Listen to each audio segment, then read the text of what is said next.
Hello and welcome to the France 24 interview. Never have the global markets kept such a close eye on the inner wranglings of the Eurozone.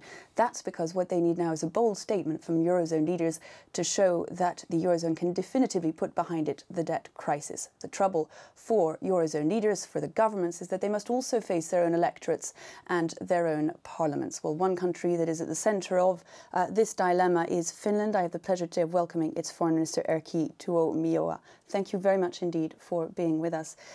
You have been the first country, others have now followed suit, to demand certain guarantees. So the Finnish government is saying, we are happy to lend more money to Greece, we need certain guarantees in return. Well, the background is that more than a year ago, when the first Greek rescue package came to our parliament, I, together with the then opposition, we were then in opposition, voted against it because while recognizing that there was a need for strong European action, we did not think that the solution was sustainable, that sooner or later Greece would have to face a debt restructuring, which is in fact de facto happening already partially, but is it enough is an open question. And so when after the elections the Portuguese rescue package came to Parliament, we voted for that because we thought that Portugal has an even chance of making it, but at the same time we drew the line that for further rescue packages and guarantees or loans from Finland we would need collateral, and we were very open about it. Without it, that we would not have been able to get the Portuguese package through. Now, what sort of collateral are you talking about? Well, that remains to be seen. The details are open. We negotiated because the other Euro countries asked us to do so directly with the Greeks. And then when we came up with a proposal, that was not acceptable to others. So it remains still open. But I know that intensive work is also going on this, and hopefully there will be an answer by the time the Greek package has to be approved. But then we are still in a very uncertain situation, because there might again be a need for a plan B. And I think that everybody is already, if not openly, then in reality prepared for a stronger Greek restructuring. Now, your lead has been followed by a number of other Eurozone countries who are saying, yes, we also want guarantees. Things like, and as you say, the details have yet to be worked out, Greek companies, state companies, say, being put in a pot, and should there be a failure to repay the loans, they would then become Finnish companies, for instance. That's one of the possibilities being envisaged just to give it a sense of what's at stake. The trouble is that this, of course, then piles more pressure on the Greeks at a time when surely it was the last thing that they needed. Mm-hmm. Well, that's also part of the general problem.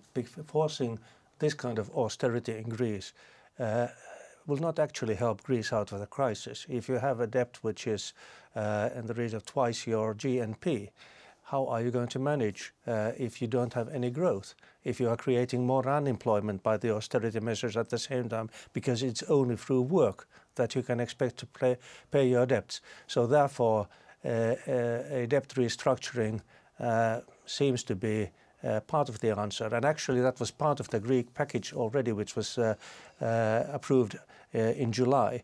But it was not called that because markets didn't like the word. But de facto it is already there. But is it enough remains open. One of the difficulties, of course, is the differences that exist between countries like Germany, Finland. You were in surplus until 2008.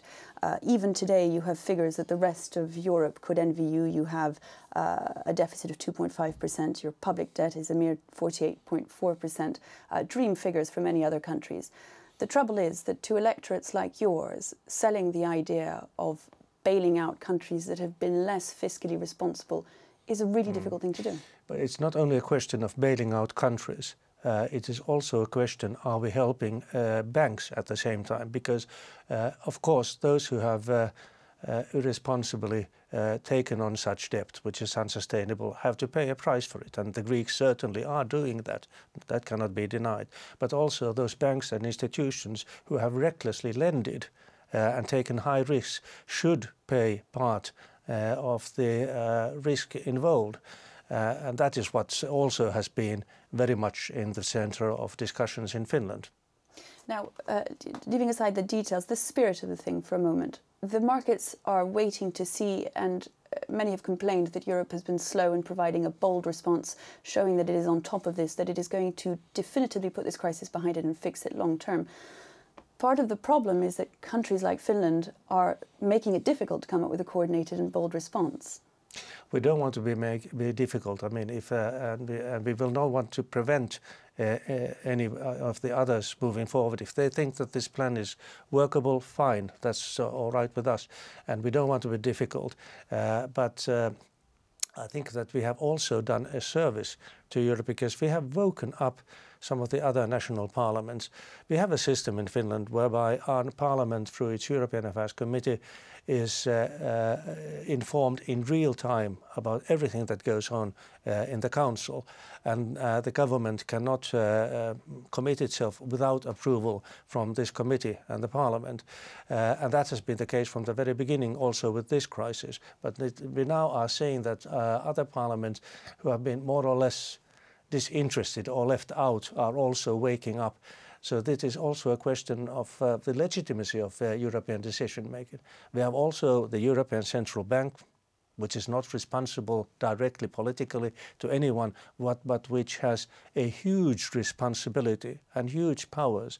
And one can ask if the European Central Bank has done what has been necessary from the very beginning, or is it also has been reluctantly drawn into this. So it has been a question of too little, too late, and at the same time of also throwing good money after bad, and that is not sustainable. And of course, part of the trouble is that the politics has been driven very much in this case by the markets and by the crisis there, because by definition, countries like yours, governments like yours are faced with their own electorate. What's required is a bold plan for a Eurozone that in the end simply didn't have the centre, the heart, the fiscal coordination, but also the political ability to take this on and deal with it comprehensively. Well, hopefully we are still facing a temporary crisis, because once the permanent mechanisms in 2013 are in place, the European Stability Mechanism and the so-called six-pack of legislation for better economic governance, I think that could be, perhaps with some upgrades, say 7 up to this six-pack may be enough. But we are living now in the period where we have the temporary mechanism, and that's not workable as such. So we need still to work on this. How do we get to 2013? And the idea of having the permanent mechanism in place or a bit earlier than foreseen is a good one, and I think we should look at that. Is what's needed further integration then? Is that the only solution to all this? Nobody is going to have a United States of Europe at this stage, perhaps sometime in the future for future generations. But we do need some more stronger economic governance. And I think that the legislation which is now being pushed through is actually a very good start, and maybe enough for the time being. But the problem is that we are still facing at this very moment a crisis which has not been solved. With the re-emergence of Eurosceptic parties in Finland, you have the true Finns. You have to get this legislation through in the face of that kind of opposition. Yes, but I want to also make it clear that Finland remains very committed to the European Union, and we went out of our way in negotiating the new government of 6 parties to write in a very pro-European platform. We want to see a stronger Europe in global governance. We want to see a stronger Europe on foreign policy and defense, and we are very committed to that. So this is just one part of it, and we want to contribute also to the euro crisis in a positive way. But we have seen that the measures initially taken were not enough, or perhaps even not the right ones. One government feeling the heat, in particular this week, of course, is Germany's government. Angela Merkel needs to get this vote through. She is at the heart of that struggle we've been talking about, where on one hand you're facing internal politics and the other the need to fix something greater, which is the euro. What would be your advice to her as she faces this particular vote? I don't envy her position. Nobody will envy that.